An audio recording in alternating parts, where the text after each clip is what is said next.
esperança, traga ânimo, traga alegria, traga convicção aos corações do teu propósito, da tua vontade, do teu chamado, Senhor. Nós oramos crendo e te agradecendo em nome de Jesus. Diga: eu sou uma boa terra, e a palavra de Deus no meu coração produz muito fruto para a glória de Deus.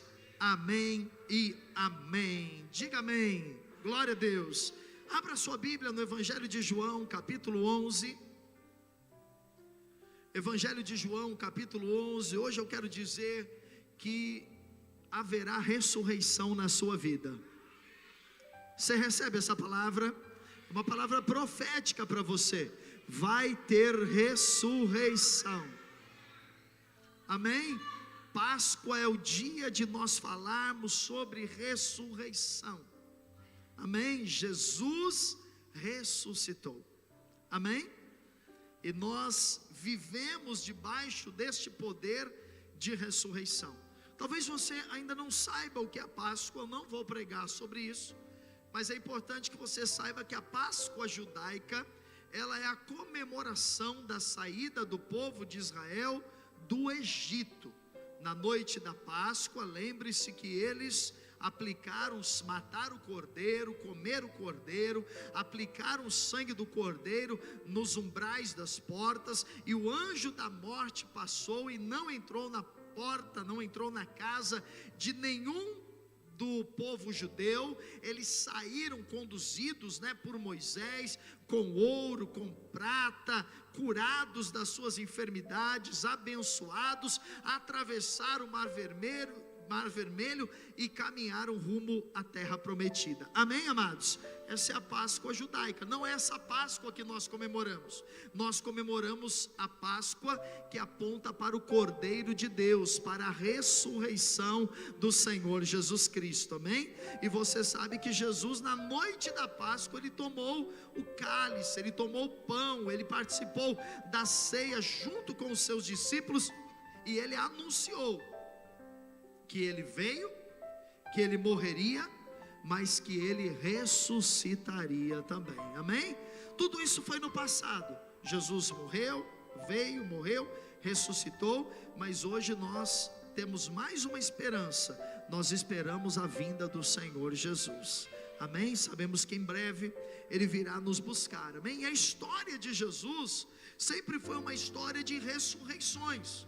Então os evangelhos contam algumas ressurreições da parte de Jesus. Eu quero contar uma, talvez a mais conhecida, que está em João 11, versículo 1. Estava enfermo Lázaro de Betânia, da aldeia de Maria e de sua irmã Marta. Esta Maria, cujo irmão Lázaro estava enfermo, era a mesma que ungiu com bálsamo o Senhor e lhe enxugou os pés com seus cabelos. Mandaram, pois, as irmãs de Lázaro dizer a Jesus: Senhor, está enfermo aquele a quem amas. Ao receber a notícia, disse Jesus: esta enfermidade não é para a morte, e sim para a glória de Deus, a fim de que o Filho de Deus seja por ela glorificado. Eu quero que você pule para o verso 20 agora, para nós ganharmos tempo. Diz assim: Marta, quando soube que vinha Jesus, saiu ao seu encontro. Maria, porém, ficou sentada em casa. Disse, pois, Marta a Jesus: Senhor, se estiveras aqui, não teria o que, irmãos? Morrido meu irmão. Então Lázaro já havia morrido. Primeiramente, Jesus foi comunicado que ele estava doente, mas Jesus não foi imediatamente curá-lo, não foi imediatamente a Betânia. Depois de alguns dias, Lázaro morreu, e agora Jesus chega até Betânia, e Marta e Maria, chorando, enlutada, participando ali do funeral, elas vão até Jesus, não mais participando do funeral, porque Jesus já havia sido sepultado, mas ainda enlutado. E diz então no verso 25: disse, pois, Marta a Jesus: Senhor, se estiveras aqui, não teria morrido meu irmão. Mas também sei que mesmo agora, tudo quanto pedires a Deus, Deus te concederá. Declarou-lhe Jesus: teu irmão há de ressurgir. Eu sei, replicou Marta, que ele há de ressurgir na ressurreição no último dia. Disse-lhe Jesus: eu sou a ressurreição e a vida. Quem crê em mim, ainda que morra, viverá. E todo que vive e crê em mim não morrerá eternamente. Crês isto? Sim, Senhor, respondeu ela. Eu tenho crido que tu és o Cristo, o Filho de Deus, que deveria vir ao mundo. Tendo dito isto, retirou-se e chamou Maria, sua irmã, e lhe disse em particular: o mestre chegou e te chama.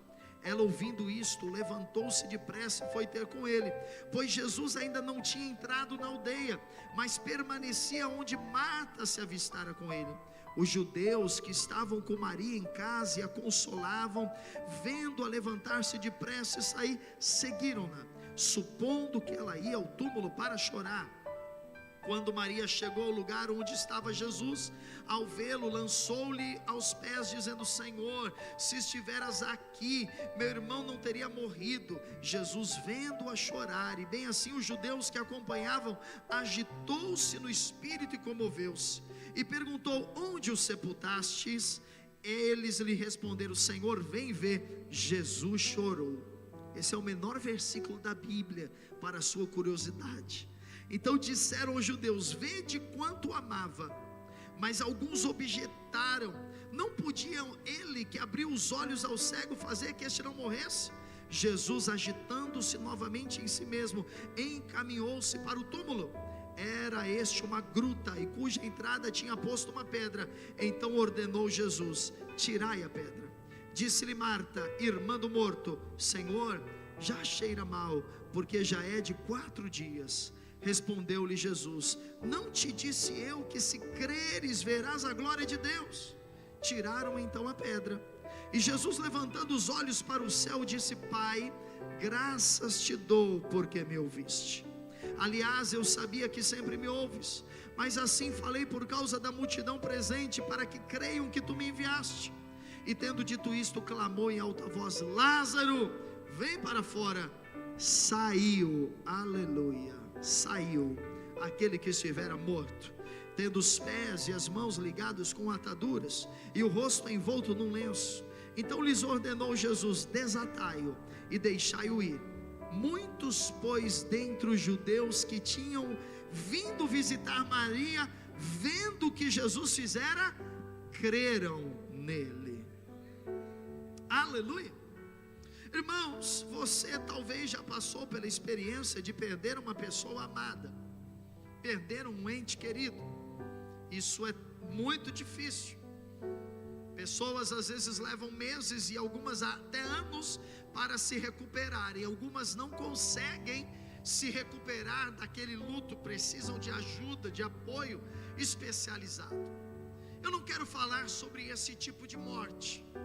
Eu quero falar de uma morte simbólica, porque às vezes você não perdeu ninguém ainda, porque qualquer dia, né? Todos nós vamos passar por essa experiência, mas deixa isso para lá, que hoje nós não vamos falar sobre isso. Mas às vezes você perdeu algo simbólico na sua vida. O que é isso? Um emprego. Perdeu saúde. Perdeu um relacionamento, ou de repente você está verificando que há algo na sua vida que está morrendo. Você não é mais aquela pessoa alegre que era, você não é mais aquela pessoa feliz que era, você não é mais aquela pessoa saudável que era. Às vezes você percebe que lá na sua casa há alguém morrendo, mas não é morrendo fisicamente, morrendo para as drogas, morrendo para o álcool. Às vezes você percebe que o seu casamento está numa crise de muitos meses, e às vezes até de muitos anos, e há uma morte instalada. E poderíamos aqui falar de outros tipos de perdas. Às vezes a perda emocional, alguém que foi afetado por uma síndrome do pânico, por uma crise depressiva, e não tem mais alegria de sair de casa, ou você está aqui e alguém lá na sua casa, trancado em casa e não quer sair mais. tudo isso traz para nós uma característica de morte. E o que nós fazemos diante da morte? A maioria das pessoas não tem muito o que fazer, porque a morte financeira, a morte emocional, a morte conjugal, para muitas pessoas é o final. Mas nós somos o povo da esperança, nós somos o povo da fé, nós somos o povo que olha para o futuro e sabe que quadros, situações, diagnósticos podem ser mudados. Jesus, Ele continua ressuscitando.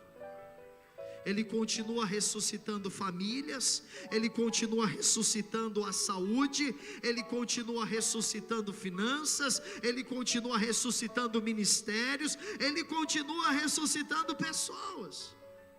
Por isso, o tema da mensagem de hoje é: vai ter ressurreição. E eu gostaria que você dissesse: vai ter ressurreição na minha vida. Diga mais uma vez: vai ter ressurreição. Amém. Às vezes alguém matou o seu sonho. Seu sonho era empreender, alguém foi lá e matou. O seu sonho era entrar numa universidade, foi alguém lá e matou. Seu sonho era ir para fora, ir para um país e morar fora, foi alguém lá e matou o seu sonho. Seu sonho é casar, foi lá, alguém matou. Não importa. Jesus, Ele ressuscita.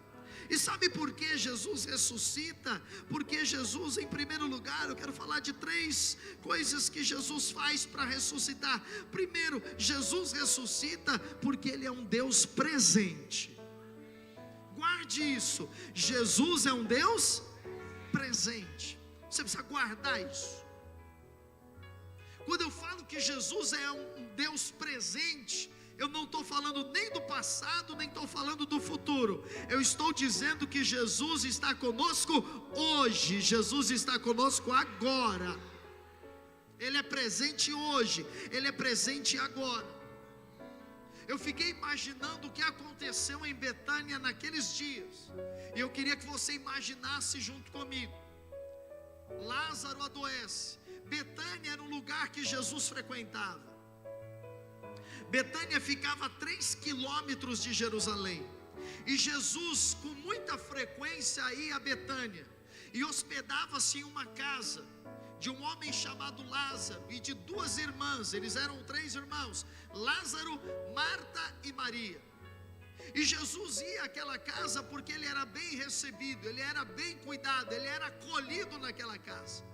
Jesus era amado por Lázaro, Marta e Maria, tanto que esse acolhimento, essa casa que recebia Jesus, tornou-se famosa. Naquela vila em Betânia, todo mundo sabia que Jesus, quando chegava ali, não se hospedava em outro lugar a não ser na casa de Marta, Maria e Lázaro. Um dia, Lázaro sumiu do mercado, Lázaro sumiu da padaria. As pessoas não viam mais Lázaro andando e perguntaram para sua irmã, ou para suas irmãs: onde está o teu irmão? O que aconteceu com ele? E Marta e Maria disseram: meu irmão está doente. Todo mundo sabia quem era Jesus, ou quem ele fazia, ou o que ele fazia. Então as pessoas disseram: puxa, chama Jesus para curá-lo, chama Jesus para tirá-lo dessa enfermidade. Foi o que Marta fez e Maria. Mandou alguém avisar Jesus de que o seu amigo Lázaro estava doente. Jesus não veio. Passou um dia, Jesus não apareceu. Passou 2 dias, Jesus não apareceu. Passaram-se 3 dias, Jesus não apareceu. Mas não esqueça, Jesus é um Deus. Aleluia. Lázaro foi adoecendo mais e mais. Depois de alguns dias, Lázaro é agravado pela enfermidade, e Lázaro morre. Isso traz uma tristeza profunda para aquelas irmãs. Cultura oriental, o homem é o supridor, é o cuidador, é quem tem que resolver tudo. Ele era como o pai das suas irmãs, precisava cuidar dela, e agora elas estão enlutadas, amam o irmão. E o comentário na cidade é: já que Jesus não veio para curá-lo, vamos esperar que ele venha pelo menos no velório. Porque é isso que você espera de alguém que considera você, que no velório de um ente querido seu, essa pessoa esteja presente. Nós que somos pastores, vamos lá nos velórios, levar uma palavra de consolo, fazer uma oração, levar uma palavra que possa confortar o coração. Esperavam isto de Jesus. Eu pergunto para você: ele veio? Não veio, ele não chegou. E as pessoas começaram a perguntar: você sabe como é que é a gente, né? Cadê Jesus? Poxa, mas ele ficava na tua casa, mas ele comia na tua casa, mas ele dormia na tua casa, mas ele trazia aquele bando de homens e hospedava na tua casa, e tu dava comida e tu cuidava dele. Cadê ele? Ele não veio, ele não vai vir para o velório, ele não vai dar uma palavra, ele não vai fazer alguma coisa. Não, Jesus não apareceu. Até que passou o tempo do velório e colocaram Lázaro dentro de uma tumba, de uma gruta de pedra, mas ainda não fecharam a tumba, porque estavam esperando que quem aparecesse? Jesus. Mas Jesus não apareceu. Mas lembre-se, Jesus ressuscita porque ele é um Deus presente. Você precisa compreender que o seu tempo não é o tempo de Deus, que o tempo de Deus não é o seu tempo. O tempo nosso é cronológico, o tempo de Deus é um outro tempo. Nós trabalhamos com relógios. Nós falamos agora são 19h48, mas no céu não é 19h48. O tempo de Deus não é o nosso tempo. Sabe por quê? Porque ele existe antes do tempo. Ele é o alfa e o ômega. Ele existe sempre, ele é presente. Então fecha a tumba, fecha a gruta, e Jesus não aparece. E a primeira coisa, irmãos, que passa pela nossa cabeça, quando aquilo que nós esperávamos para aquele dia não aconteceu, é que Deus está atrasado. E é difícil esperar. É difícil esperar por uma cura que não chega. É difícil esperar por um dinheiro que não cai na conta. É difícil esperar por uma resposta, por uma porta que se abra, que precisava ser naquele dia, naquela hora, naquele momento, e não acontece. Essa é a razão porque muitas pessoas esfriam. Essa é a razão porque muitas pessoas desaparecem da casa de Deus. Essa é uma razão porque muitas pessoas perdem a fé, porque elas acham: Deus atrasou, ele esqueceu de mim. Até que Jesus resolve aparecer em Betânia, e Lázaro já está enterrado. Quantos dias? 4 dias. Jesus aparece em Betânia. Mas antes de ele entrar na vila, alguém diz para sua irmã: Marta, Maria, o mestre está aí, Jesus está aí. E Marta vai, tudo que eu estou falando está aí no texto que nós lemos. Marta vai ao encontro dele, e Marta vai para ele, não para agora falar: o que bom que você está aqui, Jesus, que legal que você veio, vai se hospedar em casa, a gente vai preparar uma janta para você. Não. Agora Marta vai para Jesus, e eu acredito que ela estivesse magoada, ela estivesse triste, e talvez ela estivesse até muito irritada. Escute, ela vai cobrar Jesus agora, e ela vai dizer o seguinte para Jesus: se você estiver aqui, o meu irmão não teria o quê? Morrido. O que ela está dizendo? O Senhor chegou atrasado. Só podia ter vindo antes.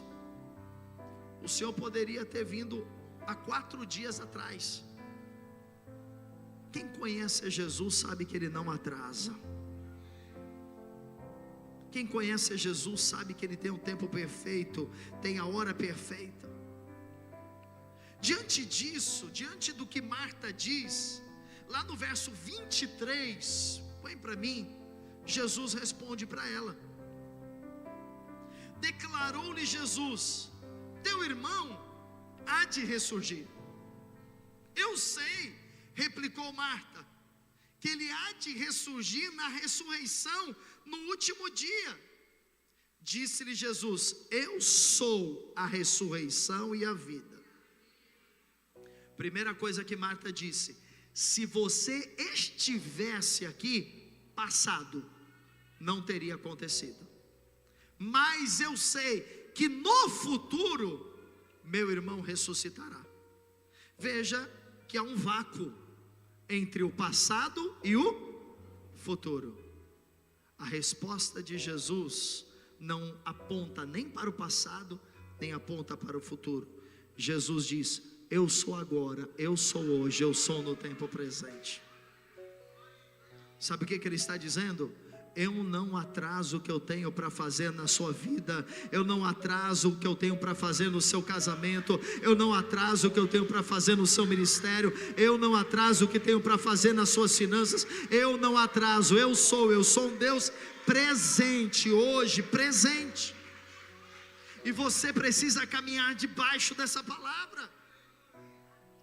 Porque se você não caminhar debaixo dessa palavra, às vezes você vai surtar, às vezes você vai enlouquecer, você vai dizer: passou o tempo, a promessa não se cumpriu, Deus atrasou, era ontem que eu precisava, era semana passada que eu precisava, não aconteceu, e agora? Você precisa entender, Ele é presente, Ele tem o tempo certo, Ele tem a hora certa para cumprir todas as coisas na sua vida. Então, querido, se você chegou aqui hoje pensando que a hora de Jesus agir já passou, eu quero dizer que não. Eu quero dizer que Jesus está vindo ao seu encontro. Jesus está vindo ao seu encontro e vai ter milagre na sua vida. Agora, em segundo lugar, além de ser presente, há ressurreição, porque para Deus não existe causas impossíveis. Você precisa compreender isso também. Ele é presente, mas para Ele não há nada impossível. Sabe, depois que Marta aparece lá para Jesus e diz tudo isso para ele, vem agora Maria. E Maria vem falando a mesma coisa no verso 31 e 32, a mesma coisa. Olha lá, os judeus que estavam com Maria em casa e a consolavam, vendo-a levantar-se depressa e sair, seguiram-na, supondo que ela ia ao túmulo para chorar. Quando Maria chegou ao lugar onde estava Jesus, Marta já tinha passado lá. Ao vê-lo, lançou-lhe aos pés, dizendo: Senhor, se estiveras, se você estivesse tido aqui antes, meu irmão não teria morrido. Aí o povo da aldeia vai falar também algo no verso 33. Olha lá, vendo Jesus a chorar, e bem assim os judeus que acompanhavam, agitou-se no espírito e comoveu-se, e perguntou: onde o sepultastes? Eles lhes responderam: Senhor, vem ver. Jesus chorou. Então disseram os judeus: vede quanto o amavam. Mas alguns objetaram, quer dizer, alguns criticaram, alguns questionaram: mas se ele amava tanto assim, sabe, se ele curava tanta gente, por que ele não curou esse que morreu? Muitas pessoas olham para a sua vida e elas não conseguem entender, porque algumas coisas não se cumpriram ainda. Muitas pessoas olham para a sua vida e às vezes elas questionam a sua fé, elas questionam aquilo que você fala. Porque se você é uma pessoa que anda em fé, você é uma pessoa que o tempo todo está fazendo uma confissão de fé. E às vezes a sua confissão de fé soa no ouvido das pessoas como uma loucura. Porque você diz eu sou curado quando você está doente. Você diz eu sou próspero quando você não tem dinheiro. Você diz eu sou abençoado quando as pessoas não veem bênção na sua vida. Então as pessoas, elas questionam aquilo que você diz, porque para a maioria das pessoas, elas só conseguem perceber aquilo que é possível. Mas eu e você servimos a um Deus que faz o impossível. Nós trabalhamos com a esfera do sobrenatural. Nós trabalhamos com a esfera do impossível, do improvável, do inexplicável. Então, para aquele povo em Betânia, passou o tempo, atrasou, e agora morto não tem mais o que fazer. Mas Jesus, que é o Deus presente e o Deus que está, não só presente, mas fazendo o impossível, diz a Bíblia, lá no verso 31 a 39, eu não vou ler agora que não dá tempo, mas Jesus, ele diz assim: onde está o sepulcro? Preste atenção. E levam Jesus ao sepulcro, e lá no sepulcro Lázaro já está morto, há quanto tempo? 4 dias, e lá tem uma pedra. Aí então, versículo 39, olha só, parte de baixo. Então ordenou Jesus: tirai a pedra. Disse-lhe Marta, irmã do morto: Senhor, já cheira mal, porque já é de 4 dias. Antes de Jesus fazer o milagre, ele diz o que? Precisa remover a pedra. Amém? Há um princípio aqui que nós precisamos entender: que antes de qualquer milagre acontecer na sua vida, ou na maioria das vezes, para que o milagre aconteça na sua vida, primeiramente Jesus vai precisar tirar algumas pedras do seu caminho.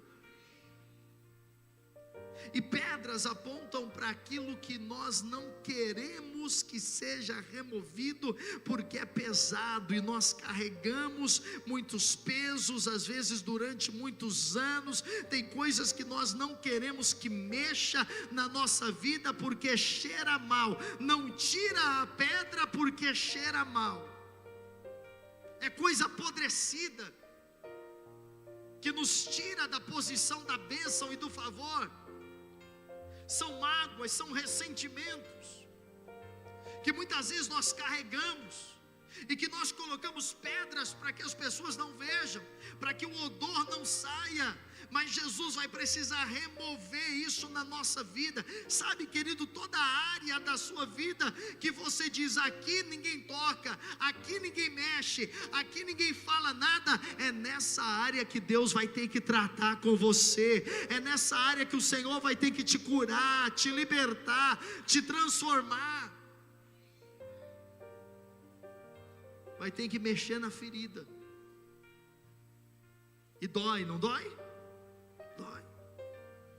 Quando nós éramos crianças, hoje as crianças não passam muito por isso, né? Ficam mais em casa. Mas quem é de umas gerações passadas, que andava na rua, né? Eu ficava quase o dia todo na rua, sendo cuidado pelos meus pais, mas na rua. Jogava bola, corria, pega-pega, esconde-esconde, um monte de brincadeira. O que acontecia? Você caía e fazia aquelas feridas no joelho, né? Tem um monte de cicatriz na testa. Às vezes meu filho fala: o que é isso? Cicatriz, caí, bati a cabeça, abriu a cabeça. Onde? Na rua, em casa. Aí você ia lá com aquelas, arrancava o tampão do joelho. O que o pai e a mãe faziam? Tinha que lavar e passar o mertiolate. Não sei se o nome certo é esse. Não sei, tem controvérsias. Depois a gente fala sobre isso. Doía, meu Deus do céu, era pior a dor daquilo do que a dor da queda. Queimava, ardia, não é? Mas era necessário para ser o quê? Curado. Irmão, o Senhor quer te curar, o Senhor quer te ressuscitar, o Senhor quer te levantar. Só que o Senhor te quer pleno, o Senhor te quer inteiro.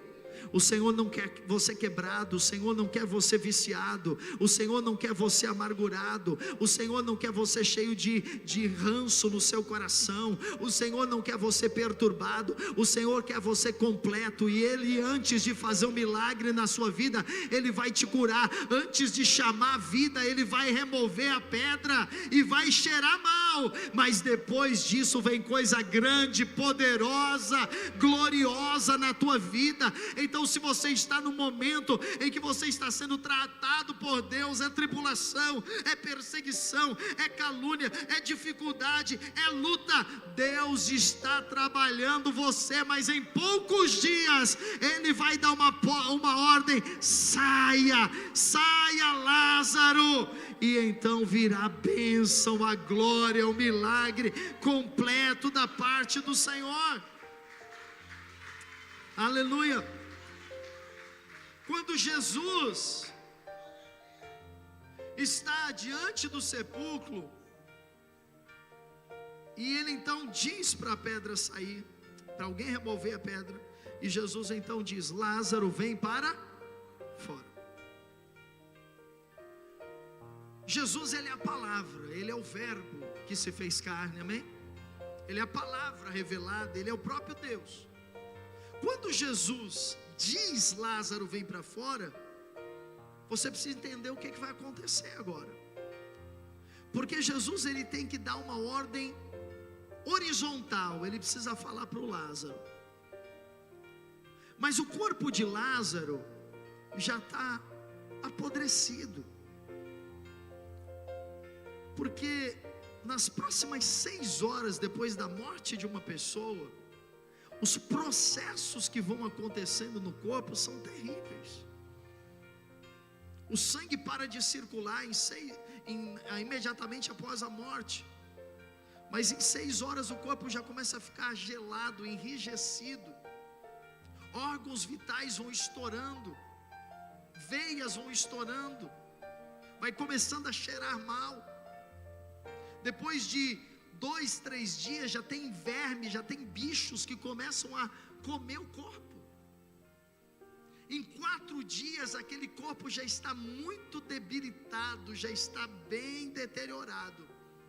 Então Jesus dá uma ordem a Lázaro, uma ordem horizontal.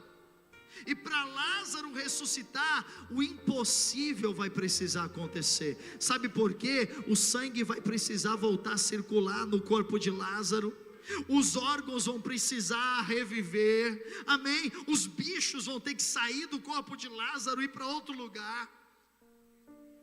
Tem uma série de coisas. A temperatura de Lázaro vai começar a subir novamente. Mas Jesus não apenas tem que dar uma ordem horizontal, Ele precisa dar uma ordem vertical. Sabe por quê? O espírito de Lázaro já não está mais naquele corpo. O espírito de Lázaro já está no seio de Abraão. O espírito de Lázaro já está com o Senhor. Então o milagre, o impossível precisa se manifestar. O corpo precisa tornar vida, mas o espírito precisa vir novamente do céu e entrar no corpo de Lázaro para ressuscitar. Esse é o poder de Deus, isso é que Jesus pode fazer. Por isso que algumas pessoas iam para Jesus e diziam a Jesus: faz um milagre, eu quero um milagre. E muitas pessoas diziam o seguinte para Jesus: Jesus, basta uma palavra. Jesus apenas disse: Lázaro, vem para fora. E tudo aconteceu. Irmão, uma palavra de Deus para você hoje de vida, há uma palavra de Deus hoje de ressurreição, há uma palavra de cura, uma palavra de saúde, há uma palavra de libertação, uma palavra de transformação para a sua vida hoje. Você precisa reviver, receber, se apropriar dessa palavra e crer. E para finalizar, Lázaro ressuscita, ele levanta. Só que quando Lázaro levanta, você vai ver que Lázaro, ele sai todo enrolado, todo enfaixado.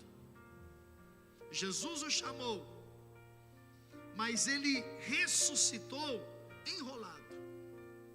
E agora Jesus dá uma ordem, está lá no verso 43. E tendo dito isto, clamou em alta voz: Lázaro, vem para fora.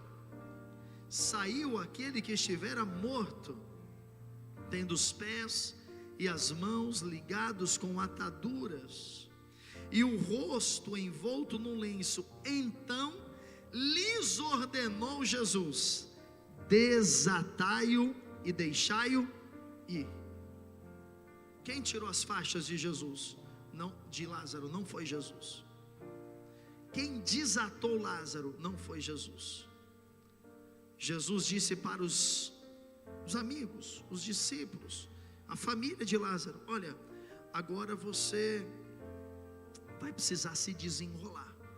Aqui é um princípio, eu quero terminar nesse princípio, de que muitas vezes em nossa vida, Jesus ele vai primeiro nos chamar, depois ele vai nos desenrolar, e você precisa entender isso, para você e para os outros, porque a igreja às vezes é um lugar de gente enrolada, mas Jesus está no meio da igreja, usando eu e você para desenrolar quem está enrolado. Amém? O ministério da igreja é desenrolar os enrolados.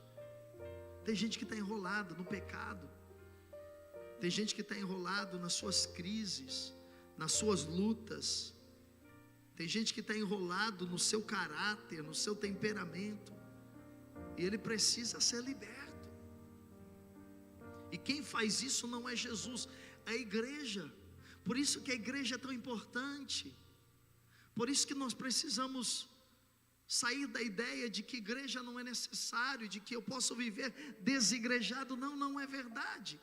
A igreja é o lugar em que Deus vai desenrolar a minha vida, vai aprumar meu caráter, vai trabalhar comigo, para que Cristo seja aperfeiçoado em mim. Mas aqui é uma outra ideia, de que eu não tenho que me desenrolar para vir para Jesus. Eu venho para Jesus, depois eu sou desenrolado por Ele. Sabe o que isso significa? De que você deve vir como você está, sempre como você está.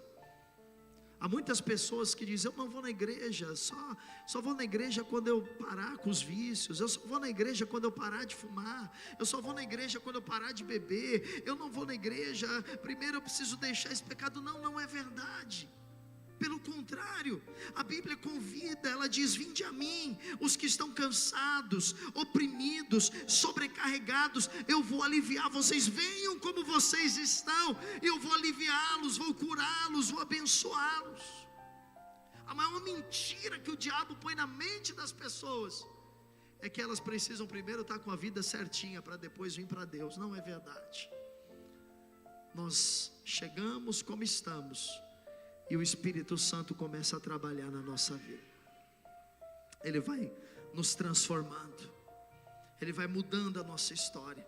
Essa é a nossa missão, queridos. Como igreja, como corpo de Cristo, como Manaim, nós temos uma missão. A nossa missão é ajudar as pessoas a se livrarem das suas ataduras, se livrarem das suas faixas e viver uma vida plena, uma vida abençoada.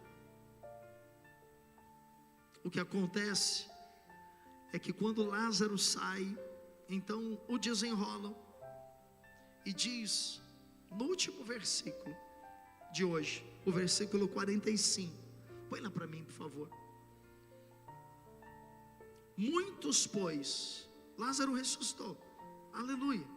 Muitos, pois, dentre os judeus que tinham vindo visitar Maria, está ali embaixo, vendo o que fizera Jesus, creram nele. Aqueles que estavam criticando Jesus, agora creem nele. Eu vou repetir: aquelas pessoas que criticavam Jesus, creram nele. Aquelas pessoas que falavam mal da palavra de Jesus, agora recebem a palavra de Jesus. Por que isso aconteceu? Porque houve um testemunho. Por isso a pessoa mais interessada em fazer um milagre na sua vida é Jesus. Porque quando o milagre acontece na sua vida, a sua vida se torna um testemunho para muitas e muitas pessoas. A sua vida torna-se uma palavra, uma Bíblia. Deus quer curar você. Jesus quer abençoá-lo. Jesus quer mudar pessoas na sua família, na sua casa, que são vistas como ninguém. O Senhor quer transformá-las, para que através do testemunho delas, outros possam crer. Por isso, irmãos, que eu creio que este tempo e esses próximos dias, nós vamos viver muitos milagres. Eu creio nisso. Eu quero que você se una a essa fé que eu estou tendo, para crermos que nós veremos muitos milagres, para que através do que Jesus fez em nós, outros vejam. O que Jesus fez no seu casamento, outros casais vão ver e vão ser abençoados. O que Jesus fez na sua saúde, outras pessoas doentes vão ver e vão ser curadas. Como Jesus te libertou, outras pessoas vão ver e vão ser curadas também. Você crê nisso? Fique em pé, eu quero orar com você. Aleluia.